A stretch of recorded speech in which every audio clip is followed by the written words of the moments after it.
My name is Marcia Robinson, and we are recording an oral history with Dave and Janet Sauter as part of the Sweet MUMories Oral History Project. This project marks the 50th anniversary of the Miami University Middletown, Ohio campus.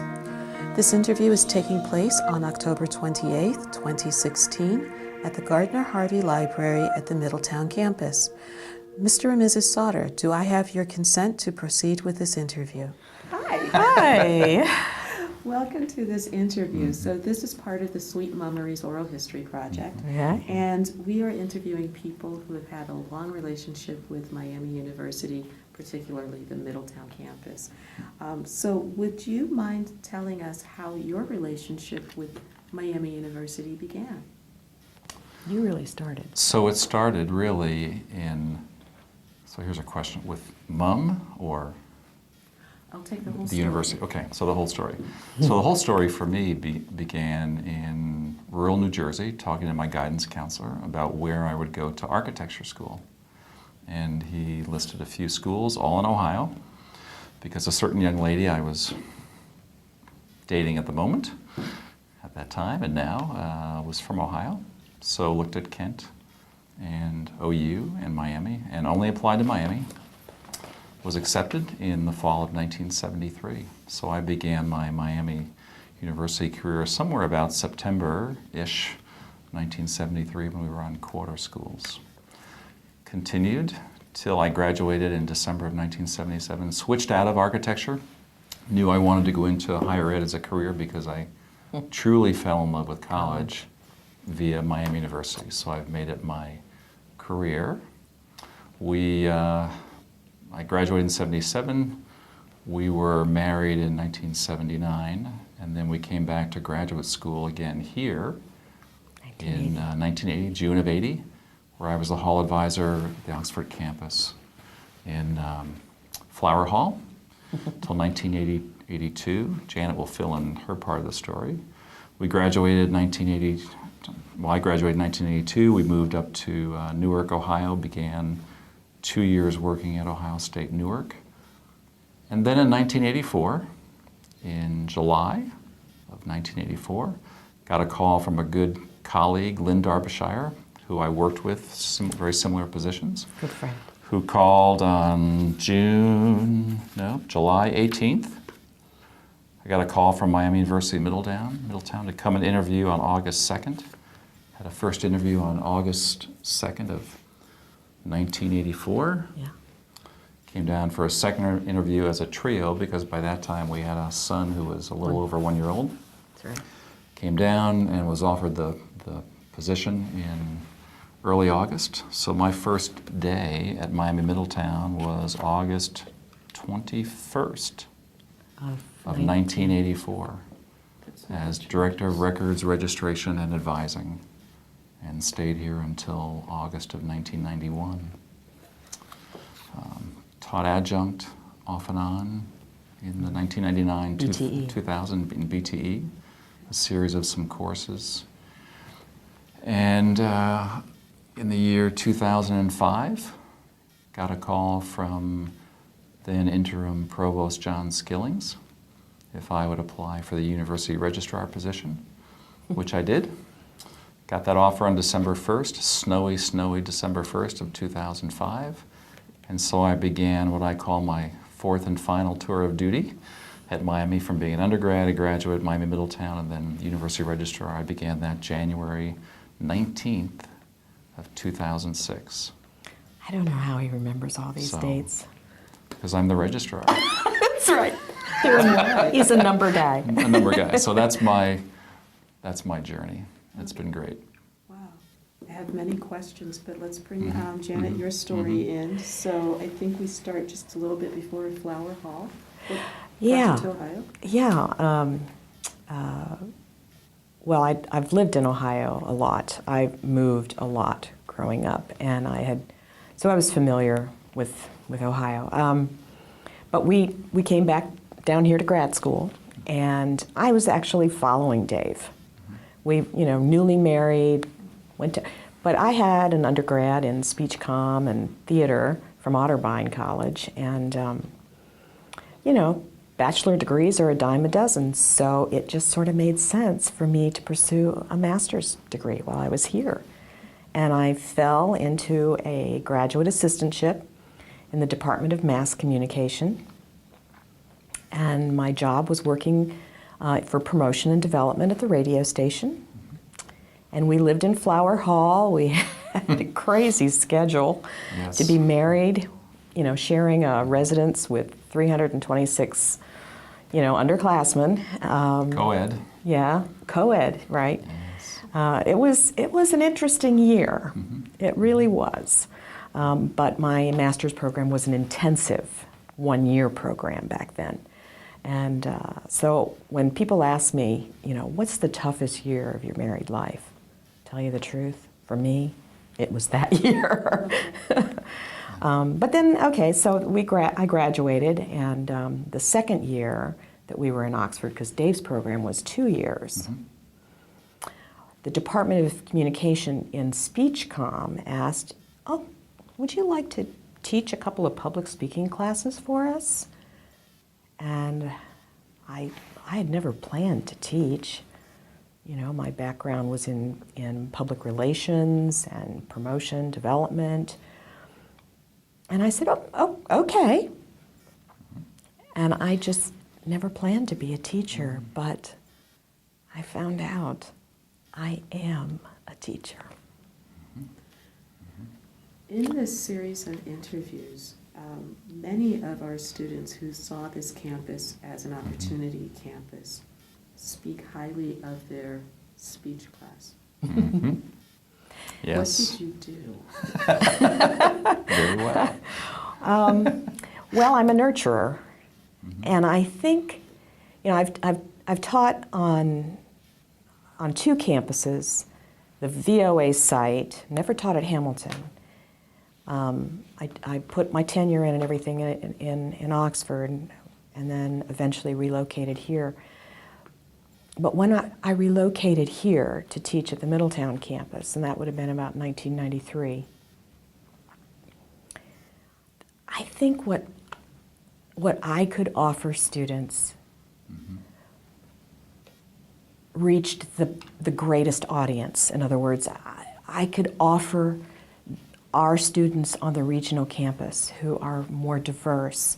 You know, some are, you know, older students, some right out of school, of course, but I'm a nurturer, and I have good relationships in my family, and they need to learn about good relationships because sometimes they don't have them.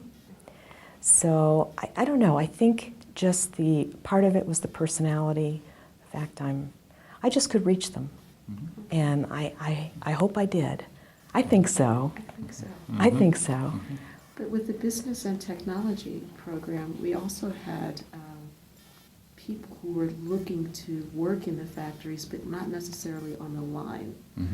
Did you have students like that who were aspiring to different jobs?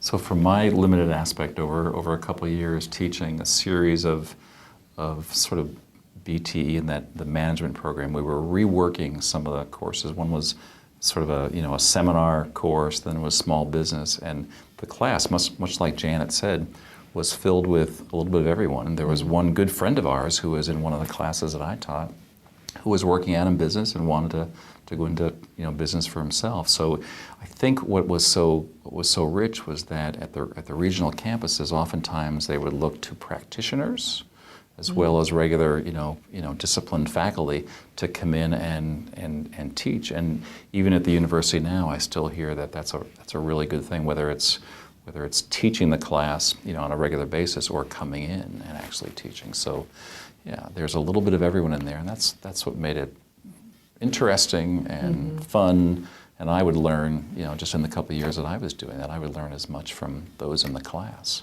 So yeah. I'm definitely a practitioner. Yeah.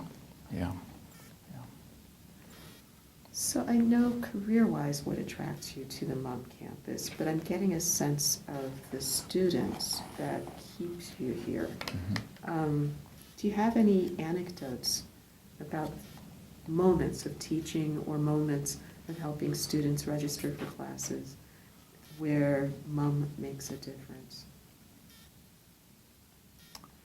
I think what I would share is, for a period of time, I started a doctoral program down at the University of Cincinnati. And one of the courses I took was in curriculum design. And I remember working with June Fenning and Linda Watkins and others here in redesigning the assessment and the registration program. We ended up calling it IRMA, English Reading and Math Assessment. And then we had I love acronyms, so we had a RAP, Registration and Advising Program. But you know, to your question about how we ended up working with, we ended up redesigning those so that it would impact and help the type of students that we had. Like Janet mentioned, whether very traditional or more non-traditional, and you can almost flip those nowadays, you know, especially here. But a program that would have them come to campus as little as possible to get that preparatory, and then really hone in on, okay, here's your strengths, here are your challenging areas, and send them off. And even though we don't use that particular program now, you know, the regionals, it's sore. I was in conversations just the other day. So here's the same sort of thing. You know, Compass may be going away, but the regionals, you know, with Middletown still looks for that student-centric program, class, assessment, whatever it's going to be. So, yeah. I decided I liked advising. And I didn't know that I was going to like that so much. But at one point, the four-year school, the four-year business program did not have an academic advisor on our campus. And June Fenning approached me and asked me, would you be willing to be the advisor for four-year business? It means you have to, you know, get up to date on what's required. And she said, you know, because it's not your discipline, the campus will pay you a little bit. So I took that on, and I loved it. I really loved it. Not surprising, I'm the relationship person. I really love that piece, but I enjoyed it so much that eventually I approached June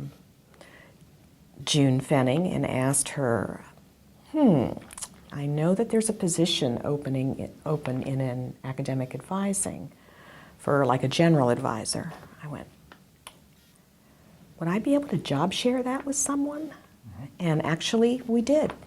We got creative, and Dr. Susan Brown came in, and she took half of that position. I took the other half, and that made me full-time. And I don't know, we did that for, I don't know how many years, 3, 4 years. Susan eventually left the position, went somewhere else, but yeah, I've always really liked the advising piece, so that gave me that opportunity to connect with students in yet a different way. I remember the veterans in particular coming in. One particular student stays in my mind, a woman, and she came in and she didn't really expect to serve. She didn't think she would be sent overseas, but she was going to go. She just didn't have a deployment date. And we were talking back and forth and coming up with a schedule for her. And I remember she said, I want to go. I want to go. It made such an impression on me. I don't think I've ever talked to a veteran, a student, or a student that's going in to the service, military, that doesn't really want to go wherever, you know, the Army, the Navy, whatever is going to send them. It's, I don't know, very special. I'd like to keep working with this word relationships. The campus was created out of a relationship with the community to serve a need. Right. And the campus seems to be returning that favor to the community. There's this continuous relationship. Do I understand that you live in Middletown? We do. Can you speak to this campus-community relationship? So maybe Yeah, so let's talk about, we have a scholarship. It's called the Dave and Janet Sauter Scholarship. Very creative. Novel. But we created it because we wanted to give back to the community being those that live here and around Middletown. And so it's designed that a student who is at Miami Middletown, who is relocating to Oxford, more to try and make that more affordable. So I think we're in the 5th year it's been awarded. And I remember, when we first started that, we had to put X thousands of dollars together, and we were going, well, how, okay. How are we gonna do that? But actually we did it in 3.5 years, versus 5 years.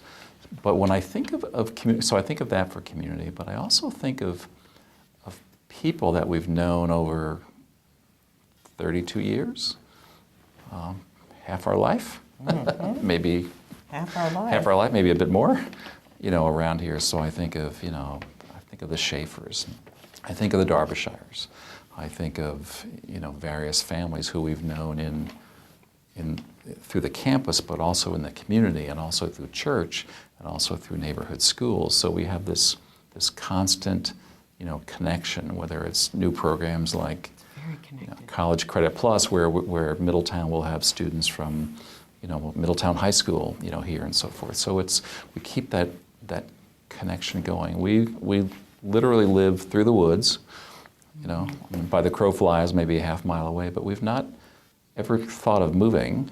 I think especially now that our kids are different places, we want to stay and continue to give back. And back to the scholarship, that's an annual, dollars for someone, and just a really good feeling, a good community feeling. So that difference is a barrier for many students, and I know they need to get to Oxford for some majors. Some. Yeah, they just need to be there. For some. I'd like to talk about difference. 32 years is a long time to see a student blossom and to see a difference made. Do you have any anecdotes about such students, anonymous anecdotes, where you've seen where Miami's made a difference in their life? Student worker. I can think of one.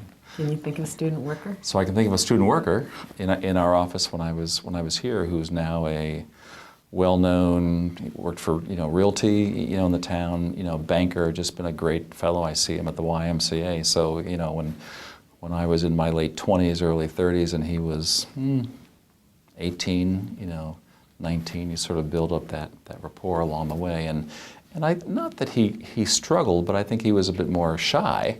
And I watched, we hired him. He worked upstairs for Lois Lafayette as well, when she was in the Johnston Hall kind of faculty, support area.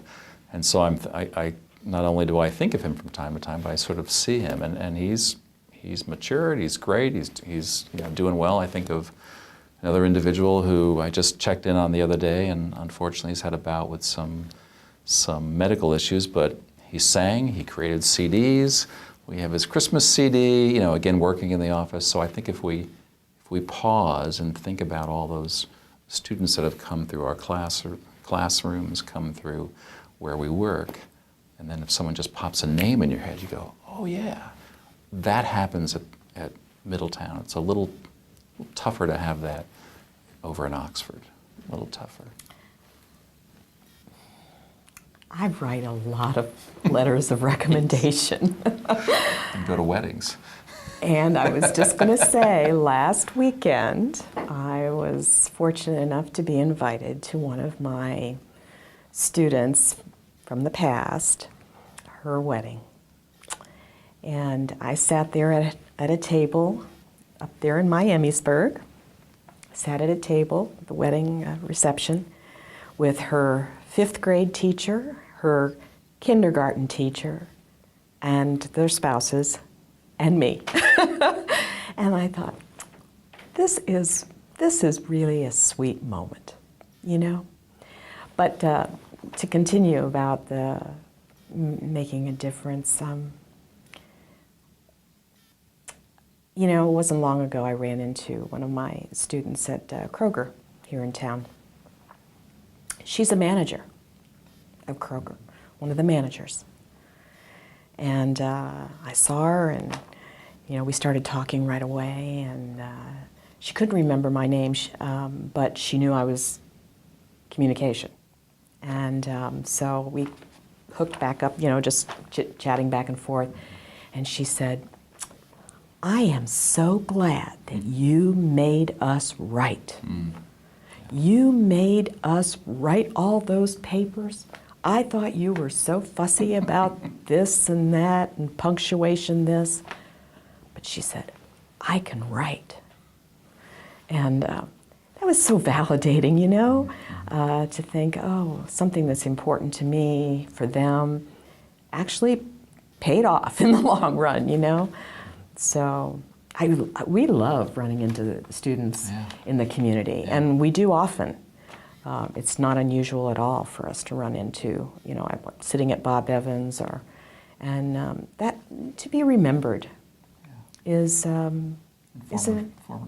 sweet moment. It's former staff and faculty. So we were at an event recently, and there was Don Gilchrist, who we were working with at the time. In fact, we had to miss, for a great reason, we had to miss the celebrations that were going on the first, August 50th, because our first grandchild came early and was born on the 30th. So all of a sudden, and we felt so committed that I actually emailed Kathy Bishop Clark and said, "Sorry, we're not there. We're on our way. Because we're going to be grandparents, August 30th instead of September 29th." So we really missed out on that. So we're looking at all the pictures from that week, going, wish we could have been there, but we had something going on. Well, that leads to the next question that I have. We have some stories about being parents together with your colleagues and those family moments. Do you have stories about being parents together with colleagues and raising kids and children in the office or anything like that? Well, could I take that question about family and, Miami, and kind of diverge a little bit. We have 3 sons. Oldest son, Ohio State, architecture major, 4 years, done. Just, that was his plan. Second son went to Miami, but kind of did this along the way, but direct to admit to Oxford, and he's in grad school over there now. Third son started here at the Miami Middletown campus, John. And he really would have liked to gone to Oxford straight, but his grades weren't quite there. So he started at our campus, and I had said, "John, just give Miami Middletown 1 year, and you'll be good to go." So he did. He had such a great year. He had Lynn Dilley, Sue Cook, great nurturers in there as well. It allowed maturity, among other things. A lot of, it just helped in growth in general. And he ended that first year with such a high GPA and feeling so good about himself that he said, "I'd like to stay another year." His first 2 years? So he did his first 2 years here at our campus, and then relocated to Oxford. And that worked out very well for him. So I think that's a testament that he was planning to go the second year as soon as he could, but it was his choice to stay the second year, live home, commute. He had a good job. He worked up here at the library, the Southwest Ohio Book Depository. Yeah, loved it. Loved working and he there, loved working there. And so anyway, I took that question a little different path, but well, our middle son took a class or 2 here. He kind of drifted from being Oxford full-time, residence hall, to single, to an apartment. So he virtually had every one of the Miami experiences.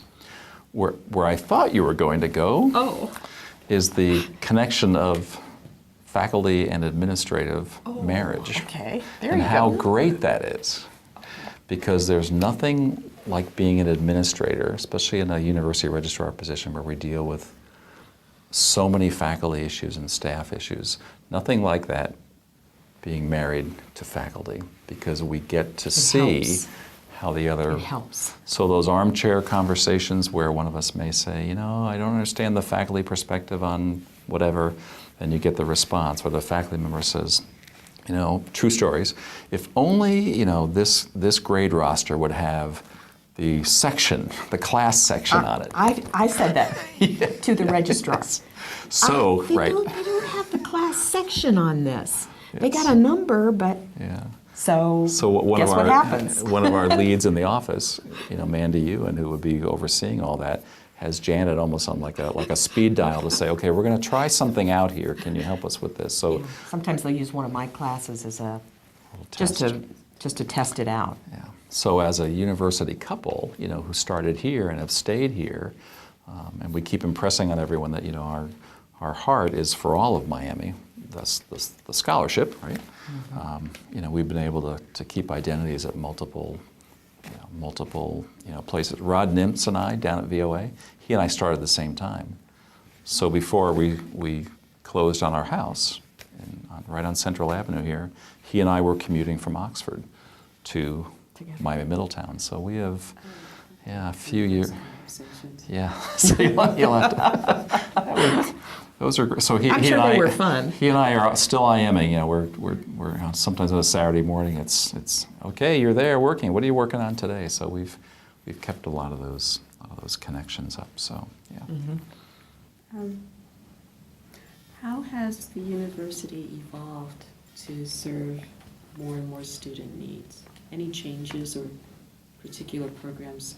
We've mentioned the orientation programs, but are there other changes that you've seen Yes. over the You would years? know more than me. So our office manages the curriculum for the university, and clearly, especially, you know, most recently with the 4-year degrees, I've seen us, you know, evolve from 2-year institutions, you know, which with a jump off. In fact, I think the motto used to be "Start here, go anywhere." That's no longer the case.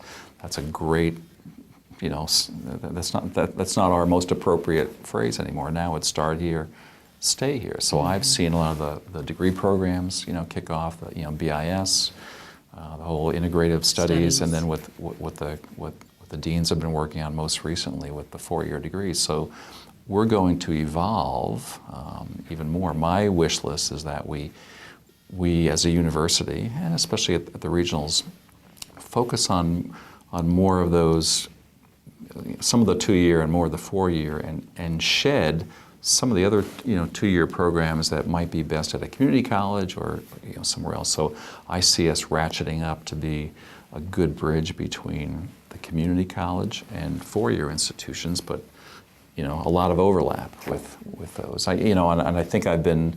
It's supported by the Board of Regents. Yes, I've been able, I think, at the University Senate to help the conversation talk about how these degrees will be different from Oxford. There's not duplication, there's no need for that, but they are very specific to this community. Sometimes you hear what's, you know, the term space-bound, you know, place-bound. So it's definitely evolved. And also from a smaller administrative staff way back then, maybe 7 of us were on ad council, now to much broader, many more offices serving different needs and so forth. So, yeah. Yeah, I understand that you had prepped a lot of things you wanted to say, so I'm just going to turn it over to you now. Really? Get out the What sheet. else is on your notes? On my list of things? Yes, I'm curious. Well, one of the questions that was asked, are there anecdotes that you recall that are good examples of the MUM community, student, faculty, staff dynamic?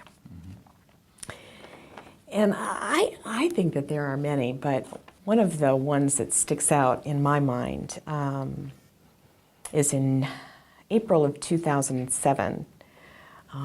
Well, let me back that up.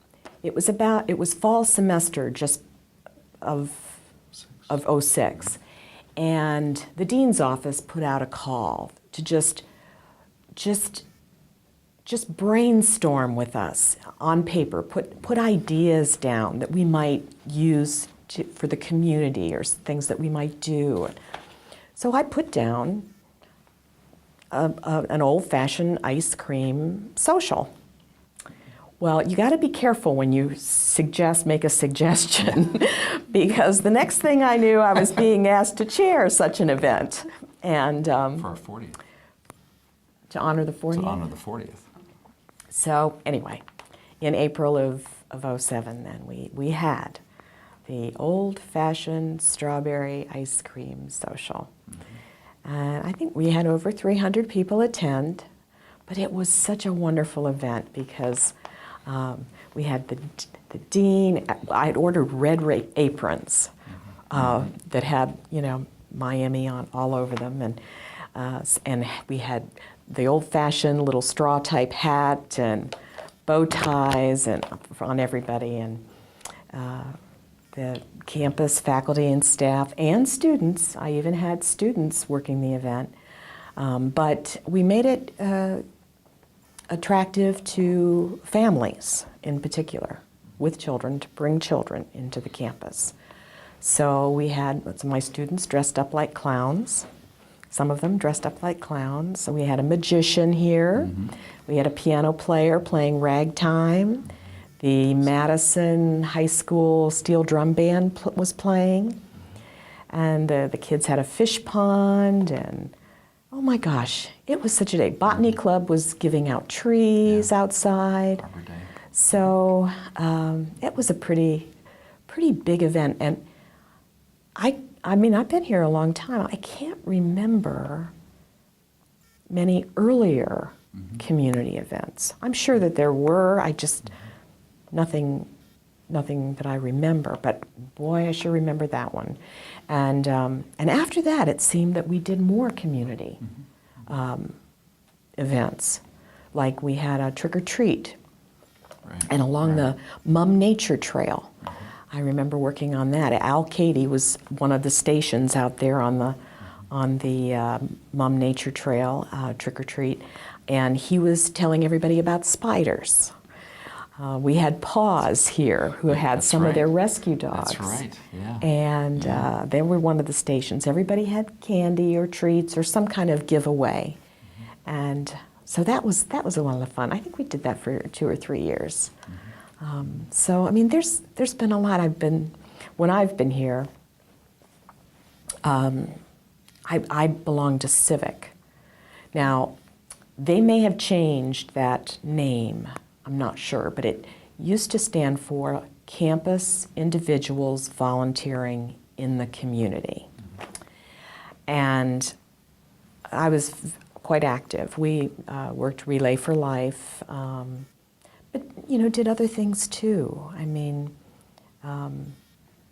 collected clothing, did clothing drives, food, especially during the holidays.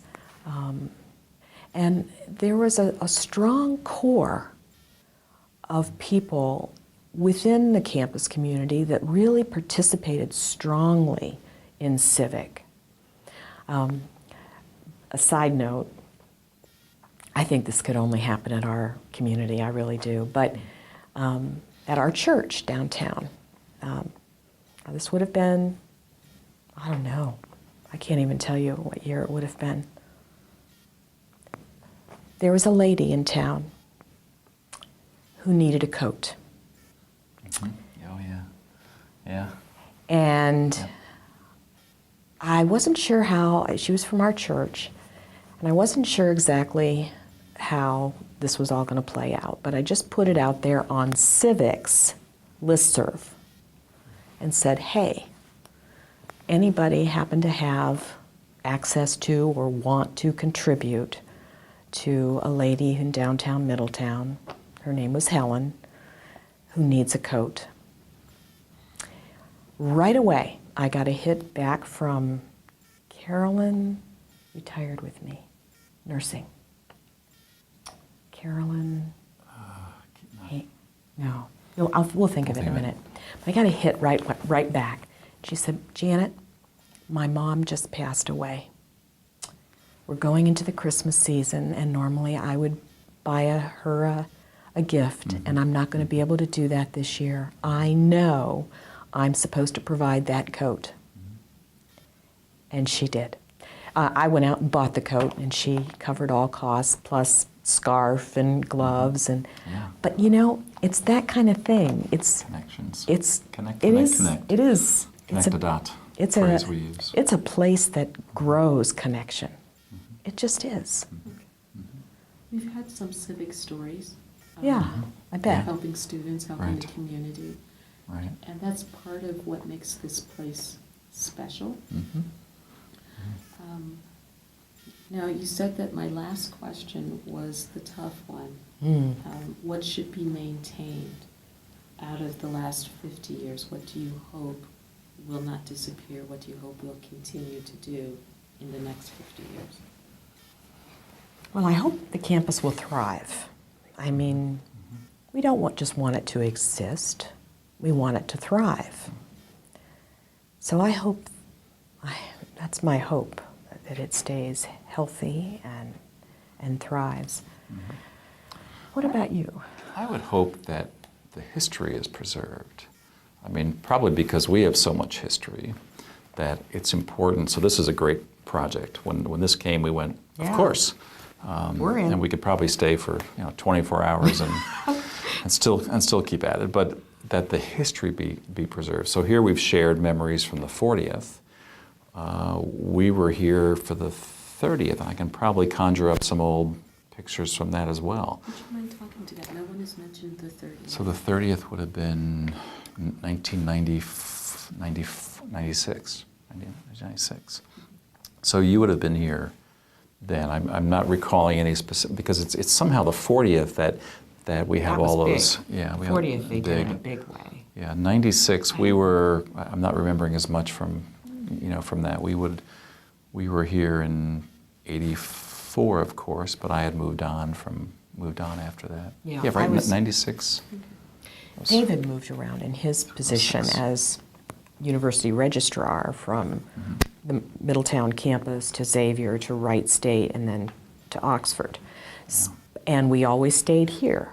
Right. Same house. Pretty much the I was yeah. the one that was consistent at Miami. So Yeah, I just had different commutes, but always nice to come back home to the community and the local churches and the neighborhood schools and all those, the soccer fields. And so we've been in Middletown long enough to watch some tough times, but we've also been here long enough to watch us slowly coming out of that, that curve. So, sort of back to your question, I would hope that all that history gets preserved. Gene Bennett, I remember the first day that I was working, so August of 1984. He and Lynn Darbyshire and I, because Dr. Bennett was the dean at the time, the founding dean, probably director, back then. But we walked the Mum Nature Trail because they were building some new bridges, and he was very proud of that there be this extension, not of this beautiful place, that also go off into the woods. So now that we have a new rescue dog from Paws, like we mentioned, we should bring her over and do that. But yeah, we should. they're very, very proud of that. I remember when that was dedicated. Oh, the recreation the whole rec, and now the gymnasium floor, to Lynn's honor. So those are great moments and great memories that make this place. And our kids have a connection as well. They all come home. They were basically raised here. Michael wasn't born here, but they were pretty much born and raised here. And so they hear these stories of Miami and of Miami Middletown. And so great to chronicle it, especially as a registrar. It's very important to archive that history. So Yeah, we are a Miami family. We really are. Yeah, we are. We are. Yeah. Yeah, we have children. And will be. Children that have degrees, so we're figuring it out. We have 6 degrees between all of our family members and the two of us. So something that I think too, it's just because it's current. So years and years ago, there was a very active Miami Middletown alumni group. Oh, that's very true. active. I remember sitting in our living room doing, Don Gilchrist. Don Gilchrist, doing memberships, Ellen Jim Kuchuk and Jim Sliker and all those folks. And I think what's happened over time is sometimes we've been absorbed into the I-75, Corridor. Dayton corridor, and we get information from the Cincinnati chapter or Dayton chapter, but don't feel connected. It would be good to see if that could get resurrected, because especially there are thousands of students and faculty and staff that have gone through here. So that would be an interesting connection down the road to try and get that back. We used to do a summer at whose house? At Mary Lou Flynn? no, House Rep Nines. At the Nines. Betty Lou and Dick Nines' Dick house Nines' house. on Yeah. Fisher. There would be a summer alumni association giveaway. Get new Middletown students that were coming here, give away a book voucher. Sort of that welcome to the Miami Middletown family, and that's sort of disappeared over time, as well. It'd be nice to